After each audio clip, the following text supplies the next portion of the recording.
문재인 대통령이 오늘 경제부총리에 홍남기 국무조정실장을 내정하고 청와대 정책실장에 김수현 현 사회수석을 임명했습니다.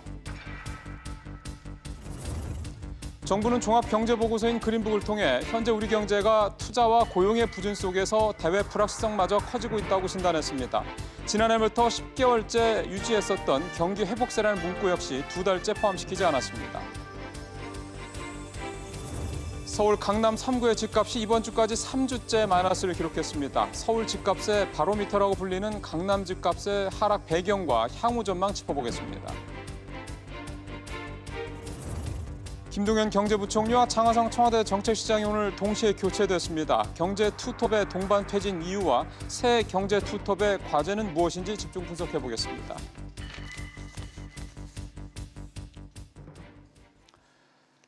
경제 투톱인 김동연 경제부총리와 장하성 정책실장이 오늘 동시에 교체됐습니다. 신임 경제부총리에는 홍남기 현 국무조정실장이 내정됐고 새 정책실장에는 김수현 청와대 사회수석이 임명됐습니다. 류정은 기자입니다. 청와대가 문재인 정부 2기 경제사령탑을 맡을 신임 경제부총리에 홍남기 국무조정실장을 내정하고 정책실장에 김수현 청와대 사회수석을 임명했습니다. 강원 춘천 출신인 홍 부총리 후보자는 옛 경제기획원에서 출발해 기획재정부 정책조정국, 박근혜 정부 미래창조과학부 제1차관을 역임했습니다. 김수현 신임 정책실장은 경북 영덕 출신으로 노무현 정부 당시 국민경제비서관, 사회정책비서관, 환경부 차관을 지냈습니다. 홍남기 부총리 겸 기획재정부 장관 내정자는 예산 재정 분야 전문가이자 기획통으로 폭넓은 행정 경험을 통해 경제 분야 전반을 아우르는 정책 기획 능력과 조정 능력을 보유하고 있는 뛰어난 정책 기획 조정 능력과 균형감 있는 정무 감각을 바탕으로 산적해 있던 민생 과제들을 해결하는 데 큰 역할을 해온 정책 전문가입니다. 경제정책 노선을 놓고 갈등을 빚어온 김동연, 장하성 경제투톱은 1년 반 만에 함께 물러나게 됐습니다. 김 부총리와 장 전 실장이 한꺼번에 교체된 것은 가시적인 효과를 내지 못하는 경제 현실을 고려한 쇄신의 의미를 지닌 것으로 풀이됩니다. 또 경제정책을 놓고 이딴 엇박자를 노출해왔다는 점에서 사실상 문책성 인사라는 분석도 나옵니다. 한편 청와대는 새 국무조정실장에는 노형우 국무조정실 2차장을, 청와대 사회수석에는 대통령직 속 정책기획위원회의 포용사회 분과위원장 겸 미래정책연구단장인 김현명 중앙대 교수를 각각 발탁했습니다. SBS CNBC 류정은입니다. 현재 우리 경제에 대한 정부의 진단이 나왔습니다. 투자와 고용의 부진이 계속되는 가운데서 대외 불확실성마저 커지고 있다는 진단이 나왔습니다. 경기 회복세라는 문구가 2달 연속 빠진 가운데 산업 활동마저 부진하다라는 표현이 새로 들어갔습니다. 황인평입니다. 고급 호텔 서비스를 모두 즐길 수 있습니다. 계약 즉시 소유권 이전, 계약 즉시 1년치 수익금 바로 지급, 계약 즉시 매년 15일 무료 숙박 제공. 이미 운영하고 있기에 기다리실 필요가 없습니다. 아름다운 제주 앞바다를 매일 마주하고 싶다면 직접 거주. 정기적으로 지급되는 월 수익금을 받으며 별장처럼 이용하고 싶다면 위탁 운영. 다시는 찾아올 수 없는 단 한 번의 조건, 첼슨 호텔. 별장처럼 사용하고 연금처럼 받을 수 있는 소액 투자로 당신의 내일을 찬란하게 빛나게 하는 확실한 선택. 첼슨 호텔과 함께하세요. 문재인 대통령이 오늘 경제부총리에 홍남기 국무조정실장을 내정하고 청와대 정책실장에 김수현 현 사회수석을 임명했습니다.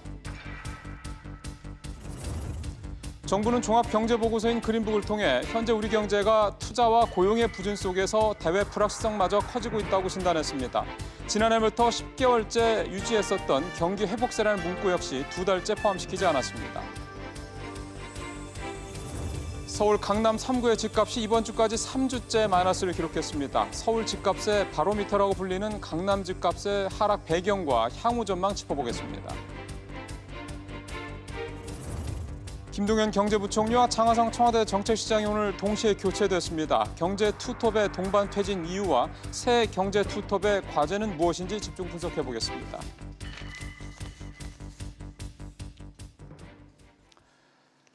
경제 투톱인 김동인 경제부총리와 장화성 정책실장이 오늘 동시에 교체됐습니다. 신임 경제부총리에는 홍남기 현 국무조정실장이 내정됐고 새 정책실장에는 김수현 청와대 사회수석이 임명됐습니다. 류정은 기자입니다. 청와대가 문재인 정부 2기 경제사령탑을 맡을 신임 경제부총리에 홍남기 국무조정실장을 내정하고 정책실장에 김수현 청와대 사회수석을 임명했습니다. 강원 춘천 출신인 홍 부총리 후보자는 옛 경제기획원에서 출발해 기획재정부 정책조정국, 박근혜 정부 미래창조과학부 제1차관을 역임했습니다.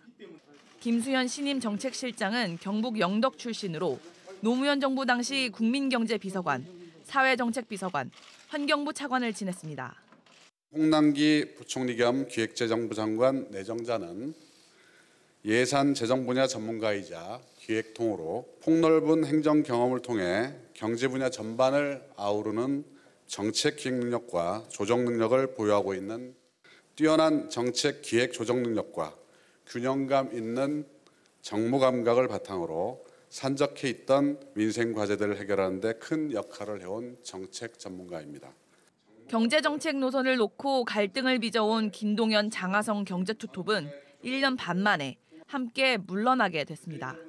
김 부총리와 장 전 실장이 한꺼번에 교체된 것은 가시적인 효과를 내지 못하는 경제 현실을 고려한 쇄신의 의미를 지닌 것으로 풀이됩니다. 또 경제정책을 놓고 이딴 엇박자를 노출해왔다는 점에서 사실상 문책성 인사라는 분석도 나옵니다.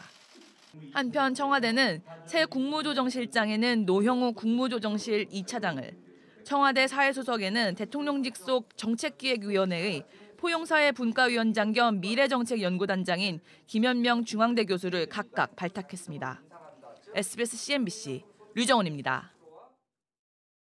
현재 우리 경제에 대한 정부의 진단이 나왔습니다. 투자와 고용의 부진이 계속되는 가운데서 대외 불확실성마저 커지고 있다는 진단이 나왔습니다. 경기 회복세라는 문구가 2달 연속 빠진 가운데 산업 활동마저 부진하다라는 표현이 새로 들어갔습니다. 황인표 기자입니다. 기획재정부는 오늘 발표한 그린북, 즉 최근 경제 동향을 통해 산업활동과 투자, 고용이 부진하고 대외 불확실성도 확대되고 있다고 설명했습니다. 특히 이번 달에는 산업활동이 부진하다는 평가가 새로 추가됐습니다. 관공업과 건설업 부진이 이어지면서 전체 산업 생산이 1.3% 감소로 나타난 겁니다. 여기에 9월 실업자 수도 102만 4천 명으로 9개월 연속 100만 명을 넘어섰습니다. 가동률이 낮아지면서 추가적인 투자 여력이 악화되어 있고 그러다 보니까 고용이 만들어지지 않는 사실상의 악순환에 지금 돌입하고 있는 것으로 보이고요. 민간 소비와 관련해선 3분기 소비가 0.6% 늘었다며 지난달 국내 카드 승인액과 백화점 매출액이 증가한 것은 긍정적인 요인이라고 밝혔습니다. 또 세계 경제가 계속 성장하고 수출이 호조를 보이고 있는 것은 긍정적이지만 미국의 추가 금리 인상 가능성 등 위험 요인이 있다고 진단했습니다. 정부는 지난해 12월부터 올해 9월까지 10달 동안 유지했던 경기 회복세라는 문구를 지난달에 이어 이번 달 보고서에서도 사용하지 않았습니다. SBS CNBC 황인표입니다. 어제 나온 한국감정원 자료에 이어서 오늘 나온 부동산 124 자료에서도 서울의 아파트값 상승세가 멈춘 것으로 확인됐습니다.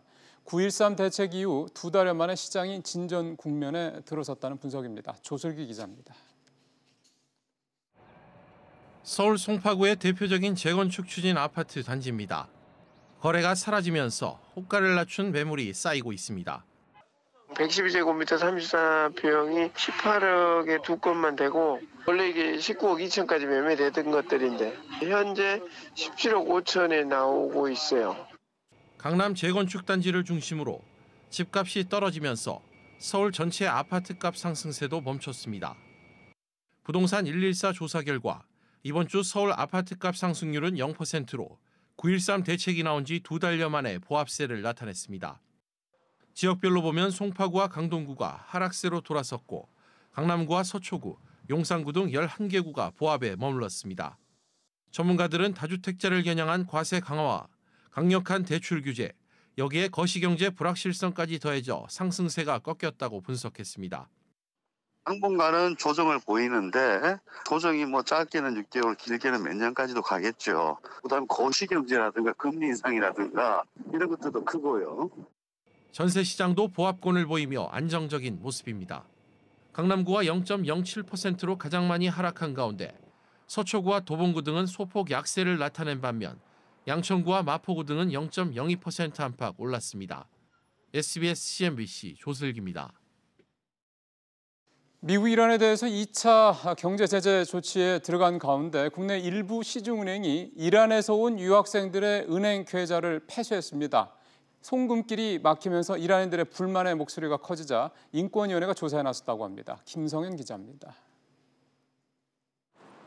하나은행은 지난 9월 말부터 지난달 12일까지 계좌를 보유한 이란인 고객 모두에게 우편과 전화를 통해 계좌 해지를 요청했습니다. 시중은행 가운데 이란인들의 계좌를 해지하거나 정지시킨 은행은 하나은행이 유일합니다. 이를 두고 논란이 커지자 국가인권위원회는 국가에 대한 차별권으로 보고 조사를 벌이고 있습니다. 국적으로 인해서 어떤 금융 서비스라든지 재화 용역 부분에 있어서 차별을 받고 있다는 그러한 내용의 진정이 접수되었고 현재 저희가 이 부분과 관련돼서 조사를 진행 중입니다. 하나은행 측은 이란인 계좌 해지 조치는 미국의 대이란 제재 범위에 포함되진 않지만 혹시 모를 가능성에 대비한 것이라고 밝혔습니다. 거래가 제한된 계좌는 모두 50건 미만이며 본점 허가 시 신규 계좌 개설과 거래 등이 가능하다는 입장입니다. 실제로 순수한 어떤 목적으로 이용되는 것에 대해서는 본부 승인을 받아서 신규도 가능한 상황입니다. 이런 가운데 다른 시중은행들도 계좌 해지까지는 아니지만 내부적으로 점검을 벌이면서 상황을 예의주시하고 있습니다. SBS CNBC 김상현입니다. 요즘은 다양한 가전제품을 렌탈을 통해서 즉 빌려서 사용하는 분들이 대단히 많이 늘고 있습니다. 그래서 관련 시장도 굉장히 커지고요. 이색 렌탈 업체들까지 속속 등장하고 있습니다. 이들을 한자리에 모은 박람회가 국내에서 처음 열리고 있습니다. 현장에 취재기자 나가 있습니다. 박규환 기자, 직접 보고 체험할 수 있는 이런 장이 열렸다고요? 네, 저는 2018 코리아 렌털쇼가 열리고 있는 경기도 고양의 킨텍스에 나와 있습니다. 오늘로 이틀째를 맞았는데요. 이곳에는 보시는 것처럼 굉장히 다양한 렌털 서비스 업체들이 참여하고 있습니다. 이쪽에는 피로를 풀어줄 수 있는 안마 의자도 보이고요. 이쪽에 있는 것처럼 집에 걸어둘 수 있는 그림을 이곳에서 직접 골라서 렌털할 수도 있습니다. 또 이쪽에는 움직이는 공룡도 보이는데요. 이벤트 쪽에서 활용을 해서 아이들이 굉장히 좋아할 것 같습니다. 또 이쪽으로 쭉 와보시면요. 디퓨저 렌탈 업체도 참여를 했는데 이렇게 좀 향기를 맡아보고 자기에게 맞는 향을 골라볼 수도 있을 것 같습니다. 이 밖에도 이번 행사에는 VR 기기나 LED 액자 등 직접 보고 체험해야 할 수 있는 다양한 종류의 렌털 서비스 업체들이 총 150여 곳 참여했습니다. 박 기자 보니까 직접 둘러보는 재미가 아주 쏠쏠해 보입니다. 네, 그렇습니다. 보는 재미도 있지만 아무래도 현장에서 직접 느낄 수 있는 현장 특가가 기다리고 있는데요. 우선 정수기와 공기청정기 등을 렌털하는 SK 매직 행사장에 방문해서 계약을 하면 6개월간 렌탈료가 면제가 됩니다. 또 바디프렌드 안마의자의 경우 렌털료가 11% 할인되고요. SK 렌터카에서도 최고 10% 할인된 월 렌털료 혜택을 받을 수가 있습니다. 이 밖에 다른 업체들도 특가 행사를 펼치고 있는데요. 100원에서 시작해 경매로 렌털 서비스를 이용할 수 있는 경매 이벤트도 함께 열리고 있습니다. 2018 코리아 렌털쇼는 오는 11일 일요일까지 이곳 고양 킨텍스에서 열리는데요. 이색 제품도 직접 체험을 하고 알뜰하게 렌털 서비스를 이용할 수 있기 때문에 관심 있으신 분들은 꼭 방문해 보시기 바랍니다. 지금까지 고양 킨텍스에서 SBS CNBC 박규환입니다. 문 전 대통령이 오늘 서울 삼성동 코엑스에서 공정경제 전략회의를 열고 우리 경제가 급성장하는 과정에서 대기업을 중심으로 경제 성장 결과물이 집중됐다고 평가했습니다. 이 과정에서 중소기업이 성장하지 못했고 부의 불평등이 심화됐다면서 대기업과 중소기업 간의 상생 협력에 대한 인식 전환이 필요하다고 강조했습니다. 중국 국제 에너지 화공 집단의 자회사인 CER-CG 캐피탈이 발행한 채권이 최종 부도 처리됐습니다. 이 때문에 이 채권을 기초자산으로 삼은 상품에 총 1,650억 원을 투자한 현대차증권, KB증권 등 국내 금융회사 11곳도 그 여파로 손실을 떠안게 됐습니다. 지난달 글로벌 증시 급락으로 투자 심리가 위축되면서 외국인 증권 투자 자금 유출 규모가 1년여 만에 최대를 기록했습니다. 한국은행에 따르면 지난달 외국인 증권 자금은 42억 7천만 달러가 순유출돼 지난해 9월 이후 가장 컸습니다. 중국 광군제와 블랙 프라이데이 등 국제적인 대규모 할인 행사가 다가오면서 소비자 피해에 주의가 요구되고 있습니다. 한국소비자원은 처음 이용하는 해외 쇼핑몰은 구매 후기를 확인하고 사기 의심 사이트 리스트를 확인한 뒤에 거래하라고 전했습니다. 광주시와 현대자동차가 광주형 일자리 추진안을 놓고 다음 주 초 재협상에 들어갑니다. 양측은 어제 오후 최종 담판을 가졌지만 임금 수준 등 두세 가지 핵심 사안에서 끝내 의견차를 좁히지 못한 것으로 전해졌습니다. 구광모 회장이 이끄는 LG가 LG화학 신임 대표이사 부회장에 신학철 전 3M 수석부회장을 내정했습니다.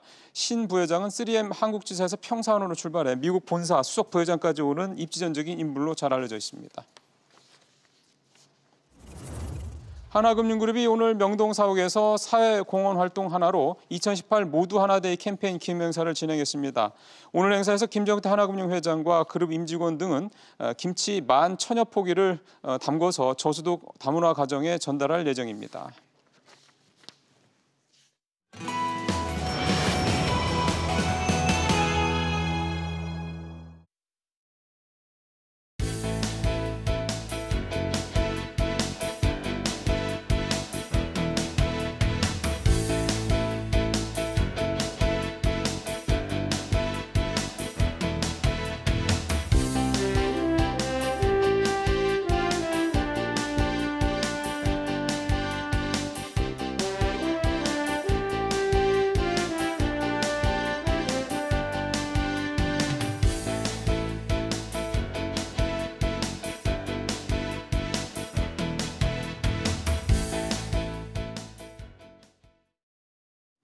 앞서도 전해드렸습니다만 강남 집값이 3주 연속 마이너스를 기록했습니다. 집값이 떨어졌다는 얘기죠.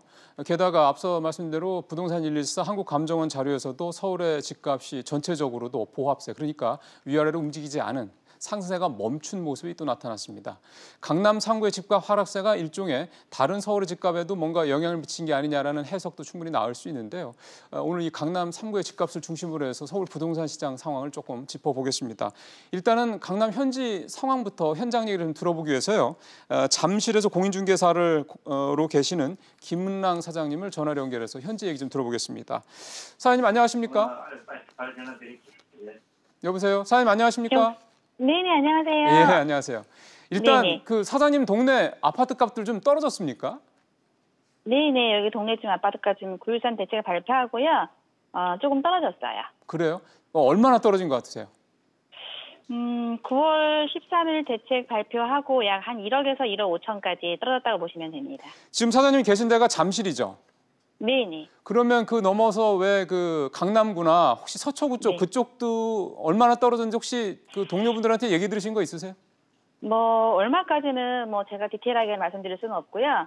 지금 전반적으로다가 한 이 정도 시세에서는 빠진 걸로 알고 있습니다. 1억 전후씩. 네네. 예, 사장님, 그 사장님 이제 그 중개업소 하신 지 오래 되셨는데 예전에 이 정도 떨어진 적 있었어요? 있었죠.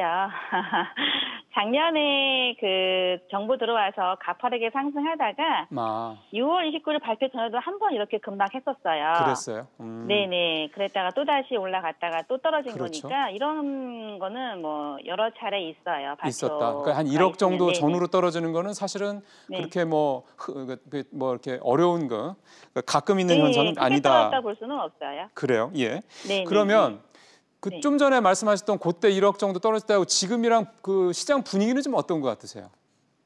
시장 분위기는 6월 29일 발표 전에는 뭐 떨어졌다가 바로 반등했고요. 그랬죠. 지금은 9.13 발표하고는 여러 가지 이제 9.13 발표가 좀 강화가 됐고요. 네. 또 앞으로 금리 인상도 있고 경기도 많이 하락되고 침체되는 것 때문에 조금 장기적으로 갈 것 같은 그런 분위기는 있어요. 그러면 9.13 대책의 효과도 있고 말씀하신 대로 금리도 올라갈 것 같고 왠지 그다음에 결정적으로 또 전반적으로 경기도 안 좋고. 네. 그러면 지금 말씀하신 세 가지 이유만 보더라도 당분간 아파트 값이 올라갈 어떤 그 계기가 될 만한 건 별로 안 보이네요. 아무래도 매수자들이 지금보다는 더 떨어질 거라는 뭐 그런 거가 많이 이유가 있으니까 뭐 매수를 잡지 않고 있으니까 조금 더 떨어질 거라고 보고 있는 게 분명한 것 같아요. 매수자들은 더 떨어질 것으로 보고 있다. 근데 지금 네네. 상황이 이래도 팔려고 하는 분들도 계실 거 아닙니까? 네네. 그분들은 그러면은 가격을 더 떨어뜨리겠다라는 얘기를 하시던가요?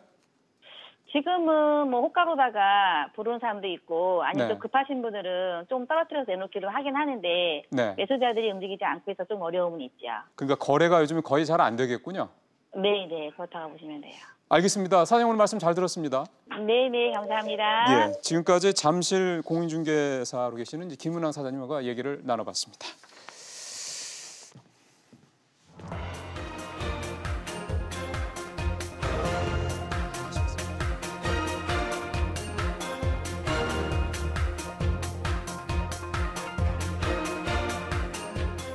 예, 지금까지 현장 얘기를 좀 들어보셨고요. 뭐 충분히 여러분께서도 좀 이해하실 만한 그런 내용들이 좀 그 현지 사장님도 얘기를 좀 해주시네요.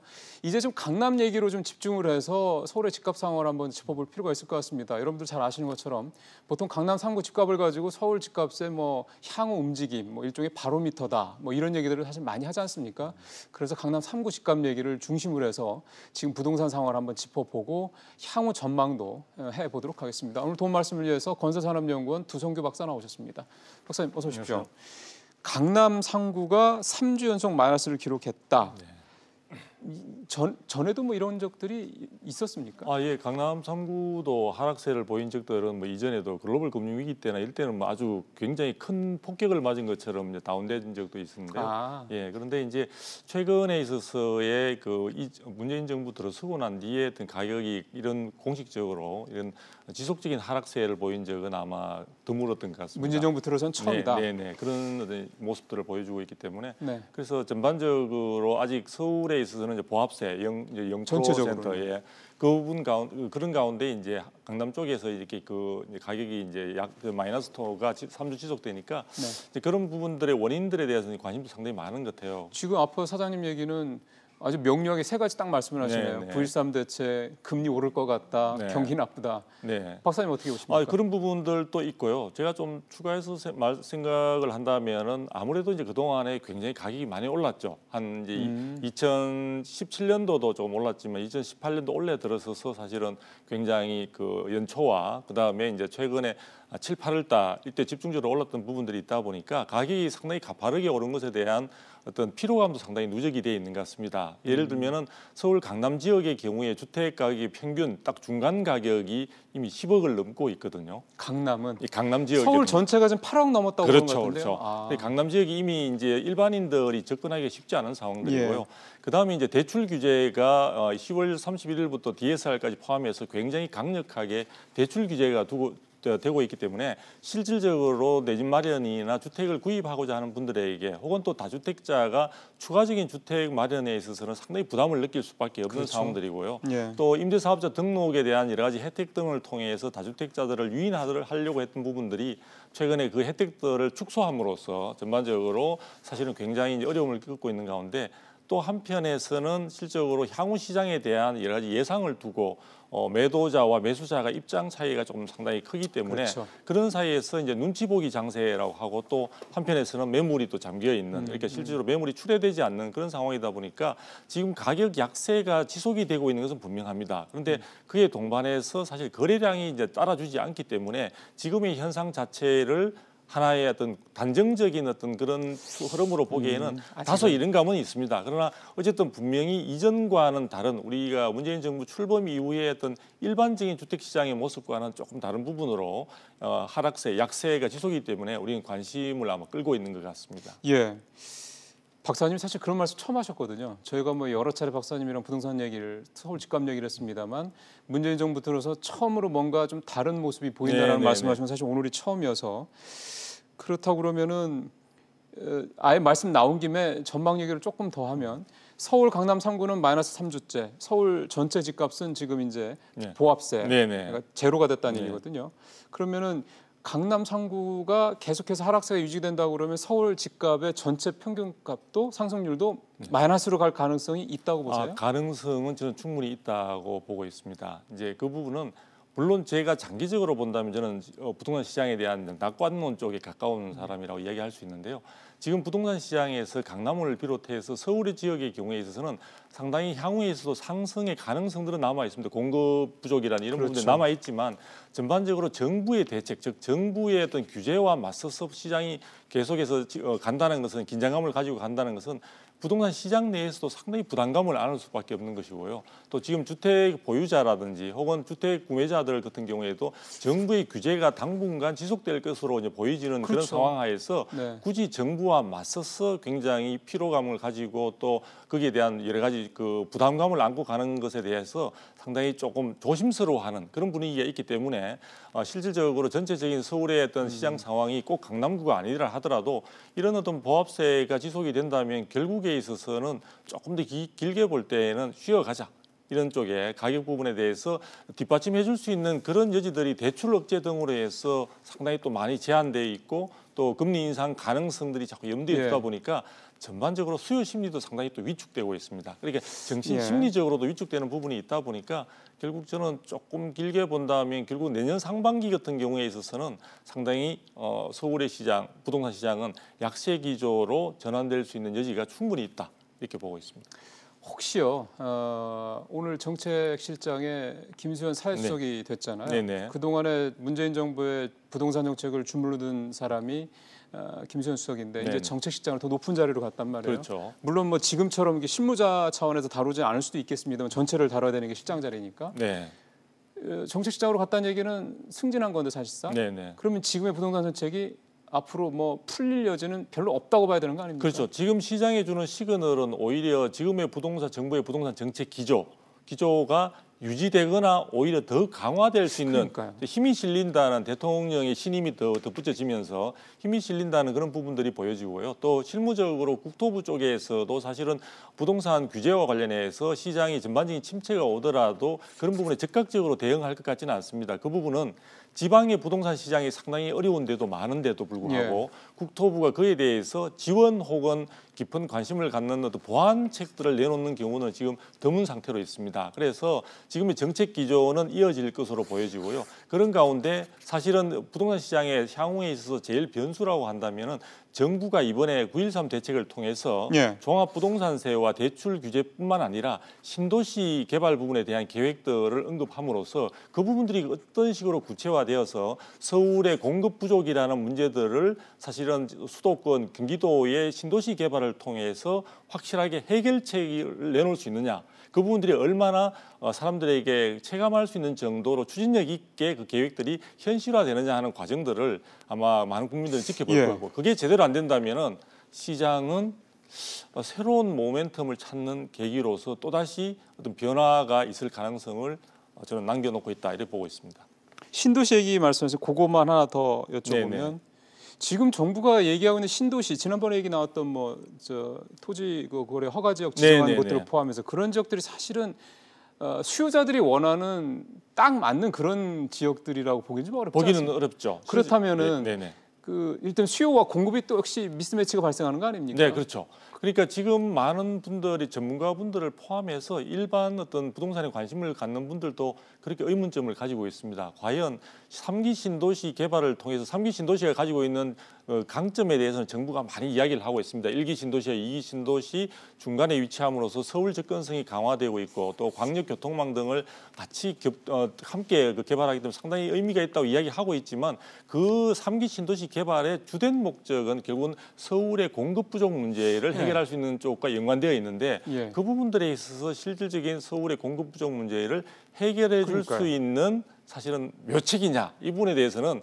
반론들이 적지 않고 또 해당되는 지역에 있어서의 주민들이나 지자체장까지 나서서 반대하는 입장을 보이고 있기 때문에 만일에 정부가 의지대로 밀고 나간다 하더라도 실질적으로 추진 과정에서는 굉장한 난관이 예상되고 난관이 예상된다는 것은 결국은 사업 기간이 굉장히 길어질 수 있는 여지가 있기 때문에 정부가 생각하는 그 정책적 효과를 결국은 제 시간 내에 기대하기는 어렵다. 결국은 서울의 공급 문제 해결에 있어서는 상당히 많은 구름이 끼어 있다 이렇게 저는 보고 있습니다. 그게 사실 집값에는 오히려 이제 뭐 집값이 오르는 쪽에는 이제 오히려 좋은 호재가 될 수 있는 있다는 여지가 되는 말씀이죠. 거죠. 안타깝게도. 예. 오늘 마지막 질문은 이걸 좀 드렸으면 좋겠습니다. 전망력인데요. 네. 잘 아시는 것처럼 노무현 정부 이후에 2009년도, 8년, 9년 고에서 2010년대 초반까지 서울의 집값이 굉장히 많이 떨어진 적이 있었지 않습니까? 네네네. 그때 뭐 일부적으로 뭐 30%까지 떨어졌다는 얘기가 나올 그렇죠. 정도였어요. 네. 좀 잘 아실 텐데.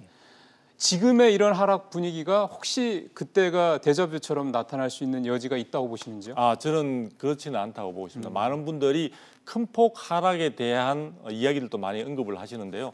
그때와 다른 점은 시중에 부동자금이라고 해서 정부가 대출로서 통제할 수 없는 그런 자금들이 이미 노무현 정부 때보다 약 3배에 가까운 1,100조 이상의 유동자금들이 있는 상황들이고요. 시중에 돈이 많다는 그렇죠. 말씀이군요. 그런 부분들이 있는 상황이고 또 실질적으로 아까 말씀드린 것 같이 수급 문제에 대한 명확한 정부가 대책을 사실 실현 가능한 대책을 내놓지 않는다면 시장에 있어서 수요자들의 불안 심리가 지금 조금 잠재되어 있다가 그것이 얼마든지 위로 나타날 수 있는 여지가 있기 때문에 실제 그런 점들을 고려한다면은 참여정부 때와는 분명히 다른 모습들을 보여주고 있고 그 다음에 또 하나가 지금 경기 침체로 가고 있는 부분과 맞물려서 우리가 만일에 경제 위기가 온다면은 실제로 그때 노무현 정부 시기와 같은 시기에 또 위기를 겪지 않겠느냐 그렇죠. 이야기하는데요. 지금 사실은 우리가 외환 보유고가 4천억 불이 넘는 상황들입니다. 그래서 여러 가지 부분에 있어 어려움들은 많이 예상이 되지만 경제 기반 자체가 그때보다는 여전히 탄탄한 체질이라는 점도 우리가 한번 염두에 둘 필요는 있을 것 같습니다. 또 학습 효과로 단련되어 있는 그 자산가들이 많잖아요. 네, 그렇습니다. 알겠습니다. 박사님 말씀 잘 들었습니다. 네, 감사합니다.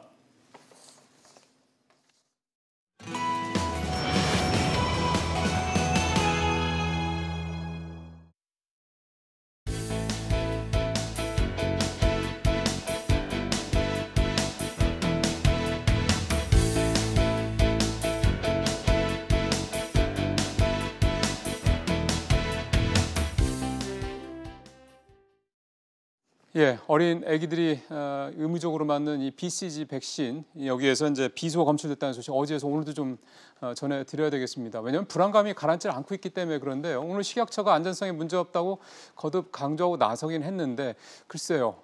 과연 직접 접종을 한 우리 부모님들이나 또 아기들의 부모님들이나 또는 앞으로 또 태어날 아기를 현재 가지고 있는 또 이 부모들은 또 얼마나 불안해하실까 싶습니다. 그래서 오늘 이 얘기를 좀 더 살펴보도록 하겠습니다. 오늘은 을지대 가정의학과 오한진 교수님 전화로 연결되어 있습니다. 교수님 안녕하십니까? 네, 안녕하세요. 문의 혹시 많이 옵니까 박사님한테? 저는 뭐 소아과 환자를 보지 않다 보니까 저한테는 아직 문의가 많지는 않고요.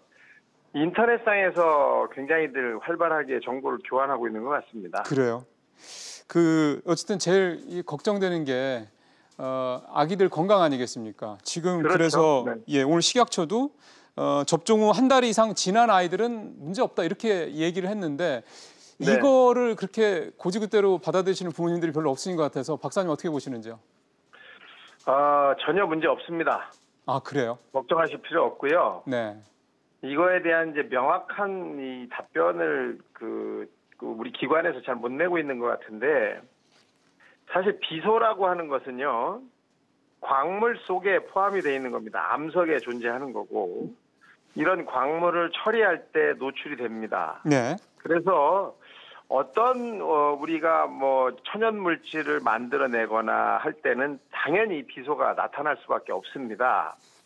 그렇기 때문에 비소의 기준치라는 것을 서로 만들어서 이거보다 높으면 조금 위험할 수 있다 또는 이런 것들은 좀 조심하자 이렇게 얘기하는 거거든요.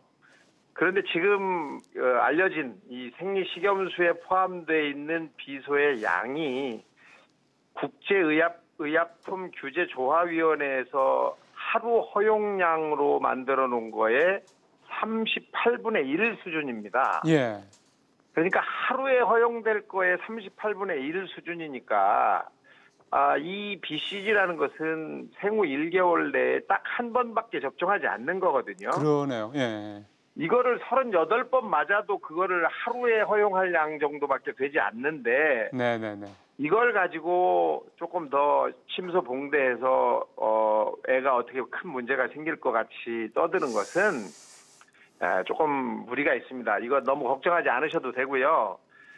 정확하게 기관에서 제대로 설명을 좀 잘 했으면 좋겠어요. 그러니까요. 지금 현재 용액, 즉 식염수에 포함된 건데 이것은 그 용액을 만들고 유리를 싸서 그 안에다 용액을 넣어야 되는데 그 유리를 가열할 때 그 유리에서 녹아 나올 수 있는 겁니다. 아, 그렇기 때문에 그 유리를 만들 때 원석이 비소가 많이 들어있던 것 같으면 비소가 더 나올 수 있고 그렇죠. 적은 광물을 이용해서 유리가 만들어졌으면 적게 나올 수 있는 거예요. 예.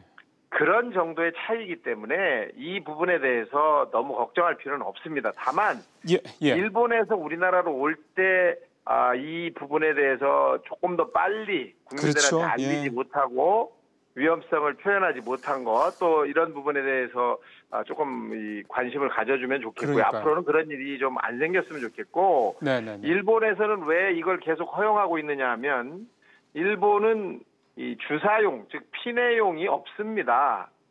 그렇기 때문에 이걸 그냥 써도 무관하기 때문에 회수 조치하지 않고 있는 거고 예. 일본 부모님들은 뭐 아이를 얼마나 귀하지 않게 생각하겠습니까? 그렇지 그렇죠. 않는 거잖아요.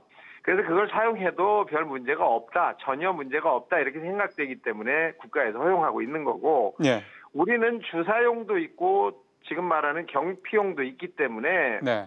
경피용이 걱정이 되면 쓰지 말자 이래서 회수를 다 해버린 거죠. 그렇죠. 주사용으로 얼마든지 대체해서 쓸 수가 있는 거기 때문에요. 그러니까 너무 우리 부모님들 크게 걱정 안 하셨으면 좋겠습니다. 저희가 오늘 오한진 박사님을 전화 연결한 게 너무 참 다행인 것 같습니다. 아주 오늘 우리 오 박사님의 말씀을 들은 시청자분들 중에 혹시 관련된 분들이 계시다면 시원하게 아마 걱정, 불안감들이 좀 날아가지 않을까 싶은데요. 마지막으로 한 가지 질문만 좀 더 우리 박사님한테 조언을 좀 듣고 싶어서요.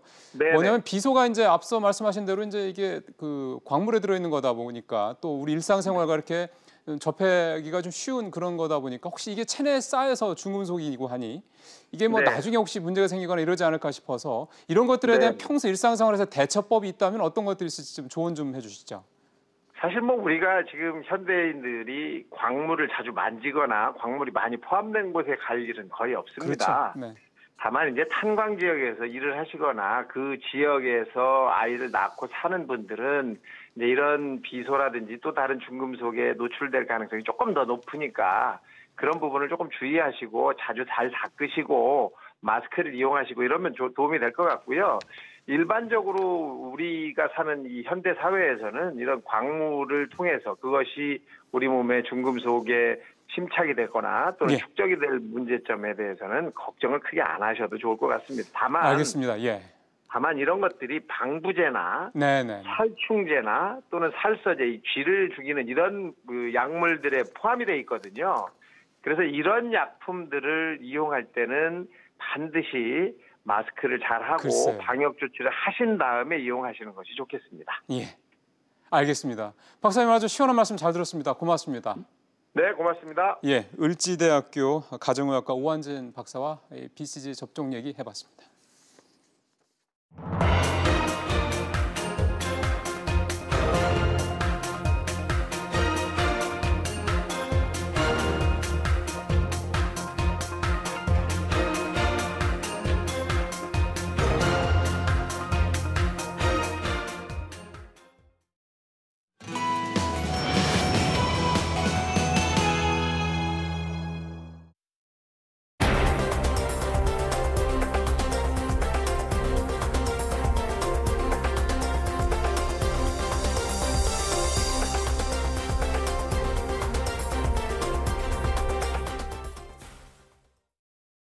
예, 오늘 앞서 들으신 대로 경제 투톱이 다 바뀌었습니다. 예상보다 조금 빨리 바뀌었다는 얘기도 있고 뭐 그럴 만한 배경도 있었다 이런 얘기도 나오고요. 새 경제 투톱이 이제 앞으로 헤쳐나가야 될 여러 가지 앞에 산적해 있는 현안들도 사실 굉장히 많습니다. 또 굉장히 무거운 일들이 좀 있기도 하고요. 전반적으로 이런 얘기를 나눠보도록 하겠습니다. 세명대 교양학부 이상희 교수님 나오셨습니다. 어서 오십시오, 교수님. 네, 안녕하십니까. 이 질문부터 드려야 되겠습니다. 경질로 보십니까? 교체로 보십니까? 경질성 교체로 봐야 되겠죠. 네, 두 가지 들어가네요. 예. 두 가지 다 복합적 요인으로 이제 해석을 할 수가 있습니다. 우선 뭐 의미로 본다면 경질이라는 것은 어떤 정책에 대해서 수행하다가 잘못된 점 이런 것들이 있기 때문에 그래서 책임성 인사라고 봐야 되겠죠. 그러나 이 부분에 대해서는 책임성 인사, 즉 경질이라는 표현을 잘 못 씁니다. 왜냐 그러면 정무적 부담 때문에 그렇습니다. 결국 이제 두 사람 다가 경질이 됐다 그러면 두 사람 다 잘못이 있다라는 그런 점들을 도드라지게 하기 때문에 정치적으로 좀 부담이 있죠. 그래서 교체를 하긴 해야 되는데 실질적으로 교체라는 의미 자체는 어떤 정책 수행하면서 선순환적 구조를 이야기하는 겁니다. 그래서 교체라는 말을 쓰거든요. 경질이라는 표현 대신에. 그러나 내면을 보면은 뭔가 모르게 실적에 대한 부분이라든가 그다음에 경제 사령탑으로서 투톱 간의 불협화음이 계속 생겼다는 점. 이런 점 때문에 뭔가 인사를 단항에 할 수밖에 없는 그런 인사적 요인을 던져준 것이죠. 그래서 경질이라는 표현은 정치적 요인으로 쓰지를 못하고 그냥 교체라는 표현을 썼는데 실질적으로는 여기에 대한 잘못을 질책하는 경질성 교체다 이렇게 이제 해석을 할 수 있습니다. 그러니까 교체성 경질이 아니라 경질성 교체라는 말씀을 하셨기 때문에 왠지 지금 경질 쪽에도 무게가 사실 경제가 나쁘니까요. 그런 면에서 봤을 때는 사실은 뭐 대통령이 교체했다고 해도 국민들이 좀 경질된 거다라고 생각하면 사실 경질이 맞을 수도 있는 거긴 하고 그러면 반대로 새 경제 투톱의 임명과 관련해서는 어떻게 평가를 하시겠습니까?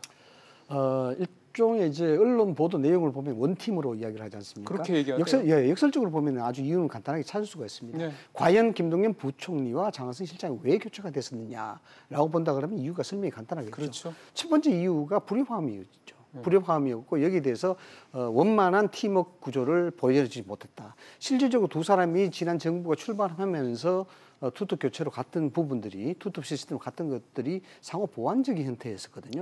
뭐냐 그러면 김동연 실장은 실무적 능력, 그 기능성에 대해서 상당히 많은 점수를 줄 수가 있었고 장하성 실장 같은 경우에는 문재인 정부의 경제적인 정책, 그 철학 기조, 이 큰 그림을 가지고 있었단 말이죠. 기획 쪽이죠. 그렇죠. 그래서 두 사람이 보완적 형태로 가면 참 좋을 것이라 봤는데 이것이 사실상 실패로 드러난 것이죠. 그 이유는 뭐라고 보세요? 그냥 관료 출신이고 하나는 교수 출신 이것 때문입니까? 아니 그게 중요한 이유입니다. 왜냐 그러면 태생적인 어떤 불협화음을 가질 수 있는 구조다 봐야 되겠죠. 왜냐 그러면 장하성 실장은 말씀하시다시피 철학적 기조, 즉 학문에 대한 부분, 학자로서 자존심이 굉장히 강한 부분이고 반면에 김동연 부총리 같은 경우는 전통 관료로서 소위 말해서 시장 경제에 아주 적합한 그런 형태로 계속 일을 해왔던 사람이란 말이죠. 그래서 쉽게 이야기하면 이렇습니다. 학자가 봤을 때 경제 관료에 대한 부분들은 이런 것이죠. 뭔가 이론에 대한 합리적인 그런 부분, 이런 부분이 좀 부족하다고 봐야 될 것이고 경제 관료, 전통적인 관료가 학자를 보기에는 현장을 모르는 사람이 이론 가지고 이야기를 할 수 있다라는 어떤 태생적인 그 부딪힘이 있습니다. 이런 점들이 뭐 두 분의 성격상이라든가 성품상이 조금 이제 녹아들고 이러면 보완이 될 텐데 두 사람 다 모두 다가 비유를 하자면 창 같은 사람들이죠. 좀 진지하게 좀 그렇게 예상이 됐었으면 좀 좋았을 뻔했는데 어쨌든 1년 5개월이라는 시간이 사실 그냥 허비가 됐기 때문에 좀 아쉬운 감도 있습니다만 지금이라도 뭐 사실은 또 잘 되면 또 다행인 거니까. 자, 지금까지 우리 이상희 교수님하고 약간 좀 정치적인 측면에서의 이제 경질 배경 같은 걸 좀 살펴봤고요. 두 분이 어쨌든 경제 투톱이니까 경제적인 측면에서 이 두 분에 대한 인사 평가나 그다음에 새 투톱에 대한 평가를 좀 들어볼 필요가 있습니다. 그래서 이 얘기는 숙명여대 신세돈 교수님과 전화로 좀 얘기를 좀 해보겠습니다. 교수님 안녕하십니까? 네, 오랜만입니다. 예, 오랜만이네요.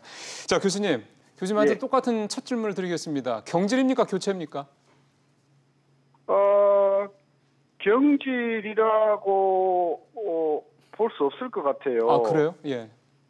왜냐하면 경질이면 그분들이 뭐가 잘못했다는 거잖아요. 예. 그러면 그분이 잘못한 것은 분명히 소득주도 성장 때문에 경제가 안 좋은 거잖아요. 예. 그러면 그것이 경질이라면 소득주도 성장을 하지 않는 분들을 모셔와야 그게 경질이 되는 거거든요. 그런데 똑같은 성질의 사람들을 갖다 앉혔기 때문에 경질이라고 말은 하더라도 실질적으로는 그동안에 해왔던 정책을 연장선상으로 끌고 가는 거기 때문에 저는 경질도 아니고 쇄신도 아니고 아무것도 아니다. 저는 그렇게 평가합니다. 그러면 이번 인사에 대한 교수님의 평가는 아무것도 아니다 이신가요? 그렇죠. 어떻게? 그러니까 그 헌푸대를 다른 헌푸대로 바꿨다. 예. 저는 그렇게 봅니다. 굉장히 실망스럽고요. 우리 국민들, 다수의 국민들은 새로운 정책을 바랬던 거거든요. 네. 기업이 중심이 되는 정부, 기업의 성장과 길을 살릴 수 있는 정부 이런 것을 할 수 있는 분들을 경제수장으로 모셔야 된다고 생각을 했는데 더더욱이 소득주도 성장을 강하게 밀고 가겠다라고 글쎄요. 하는 것은 저는 1년 정도 지나면 지금보다도 성과가 더 나빠질 것이라고 봐서 예. 저는 패착이었다고 보는 거죠. 지금 뭐 그 말씀 하셔서 아예 내년 얘기까지 좀 드렸으면 좋겠는데 내년에 경제가 올해보다 성장률도 떨어지고 더 주변 여건도 좋지 않을 것이라는 전망이 많지 않습니까? 그렇죠. 현재 상황에서 그럼 이번에 새로 임명된 이 두 명의 새로운 경제 투터 홍남기 네. 부총리와 이 네. 김수현 정책실장 이 팀이 잘 헤쳐나갈 수 있을 것으로 보십니까? 전혀 없다고 보는 거죠. 전혀 없다고요? 이분들은 더더욱 세금을 더 많이 거두고요.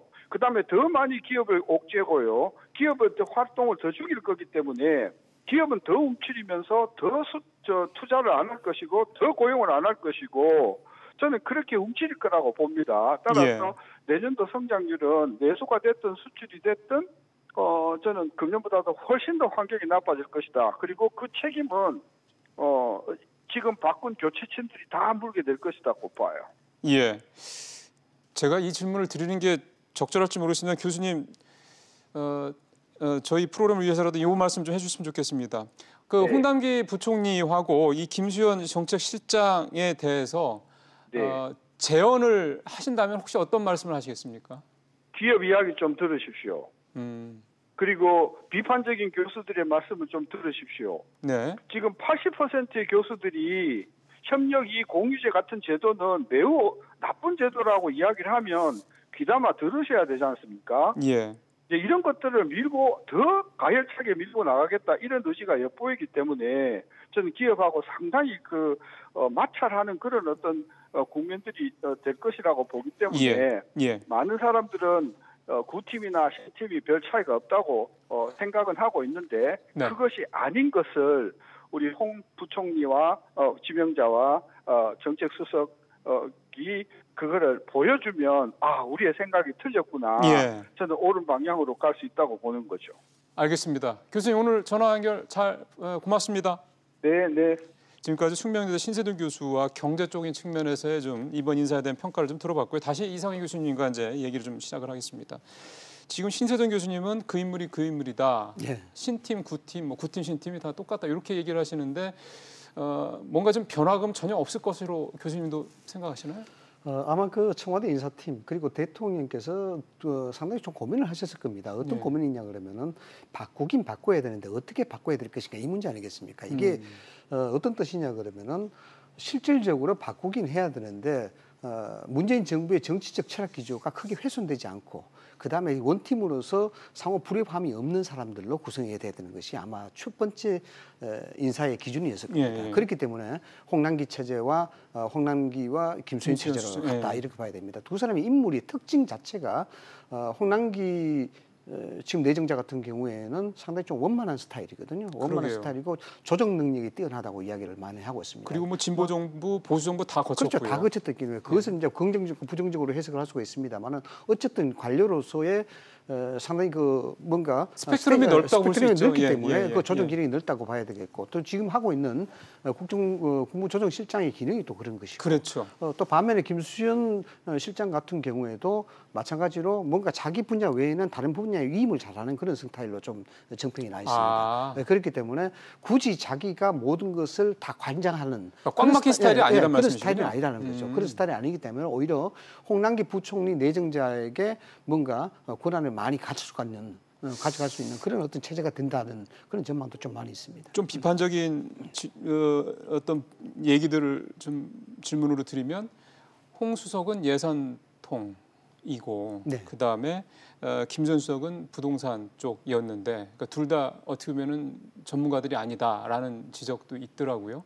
그게 지금 교수님의 평가대로라면 오히려 한쪽으로 너무 전문가가 아닌 게 오히려 좀 더 두루두루 조정하고 이렇게 협력해서 그야말로 원팀으로 갈 수 있는 데는 장점이 될 수 있다 이런 해석이 되나요? 그러니까 인사를 어떻게 해석하느냐에 대한 부분이긴 한데요. 또 예를 들어서 환경제 분야가 사회에 큰 문제가 생겼다 그러면은 그 탑을 맡고 있는 사람이 또 사회 분야가 전문가 아니라고 또 그런 비판이 있을 수가 있습니다. 그렇죠. 그래서 이게 정책실장이라는 자리가 사회, 경제, 문화, 교육까지 다 총괄하는 자리거든요. 물론 전체적인 어떤 많은 퍼센테이지가 경제에 할애가 되어 있기 때문에 경제정책 전문가가 돼야 되는데 그거는 반대의 표면적인 이유고요. 실질적으로 여당 내에서 일부 이제 김수현 실장에 대해서 반대하는 것은 정치적 이유입니다. 예. 뭐냐 그러면은 여기에 대해서 김수현 수석이 실장으로 되게 되면은 소위 말하자 그러면 소득주도 성장에 대한 부분, 부동산에 대한 부분, 여러 가지 등등의 정책적 실정 기조, 실정에 대한 부분들이 그대로 이어지게 된다는 것이죠. 그렇죠. 그래서 여당 내의 입장으로서는 총선을 바라봐야 되는데 총선을 바라보려고 그러면 여기서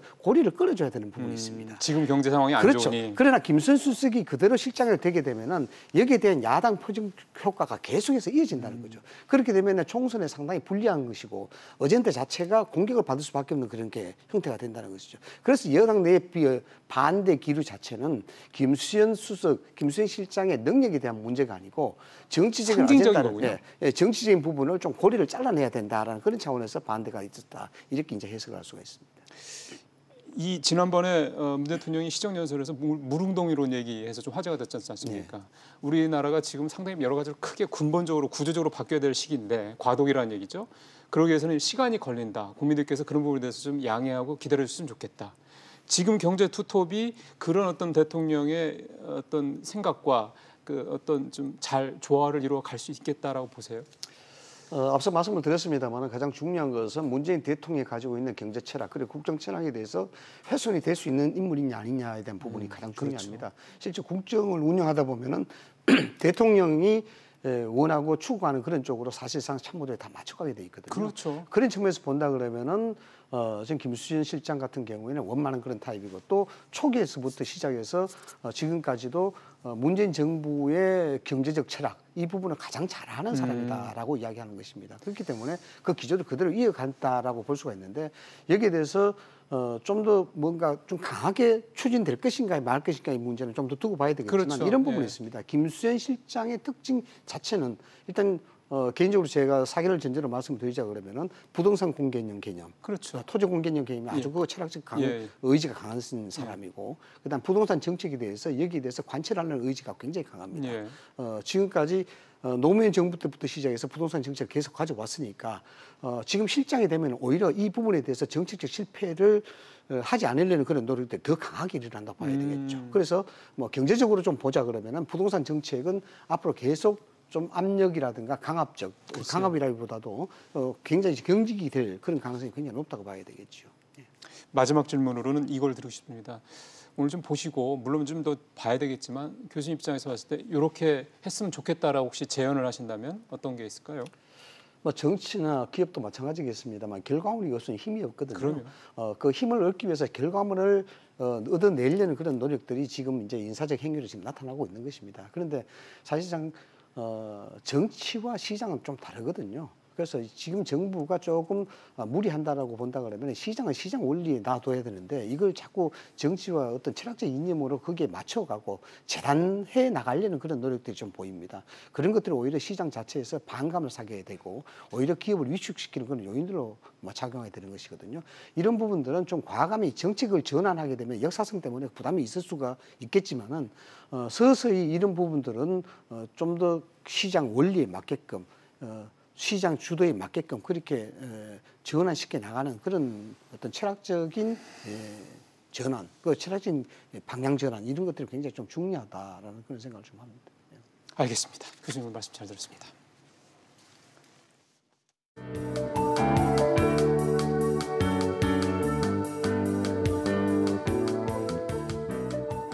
안녕하세요. K웨더 라이프스타일 여보 최현입니다. 비가 그치고 퇴근길 무렵에는 바람이 강하게 불며 체감 온도를 떨어뜨리고 있습니다. 주말 동안은 맑은 날씨가 이어지겠는데요. 토요일은 낮 동안 서울이 16도로 평년 기온을 웃돌겠고요. 일요일에는 12도로 4도가량 기온이 내려가면서 쌀쌀하겠습니다. 한편 미세먼지는 여전하겠습니다. 주말 동안 나쁨 단계를 유지하겠는데요. 외출하실 때는 마스크를 필수로 착용하셔야겠습니다. 현재 위성 영상 보시면 전국이 대체로 맑은 가운데 구름만 가끔 지나고 있습니다. 내일은 중국 상해 부근에 위치한 고기압의 영향을 받겠습니다. 다음은 자세한 지역별 날씨입니다. 중부지방 아침 한때 구름이 많다가 점차 맑아지겠습니다. 오늘과 비슷한 기온 보이면서 한낮은 서울 16도, 대전 18도가 되겠습니다. 동해안 지방은 오늘 밤까지 강풍특보가 계속되겠습니다. 내일 낮 최고 기온은 속초 16도, 강릉 18도를 보이겠습니다. 남부지방 20도 안팎으로 평년 기온을 웃돌겠습니다. 일교차가 크게 벌어지겠고 광주, 대구 18도, 부산 20도가 예상됩니다.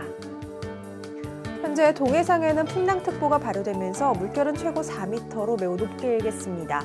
항해나 조업하는 선박은 각별히 주의하셔야겠습니다. 다음 주부터는 아침 기온이 예년 이맘때보다 낮아지겠고요. 일교차도 크게 벌어질 전망입니다. 날씨였습니다. 예, 비지플러스 이번 주 여기서 마치겠습니다. 다음 주 월요일에 뵙겠습니다. 고맙습니다.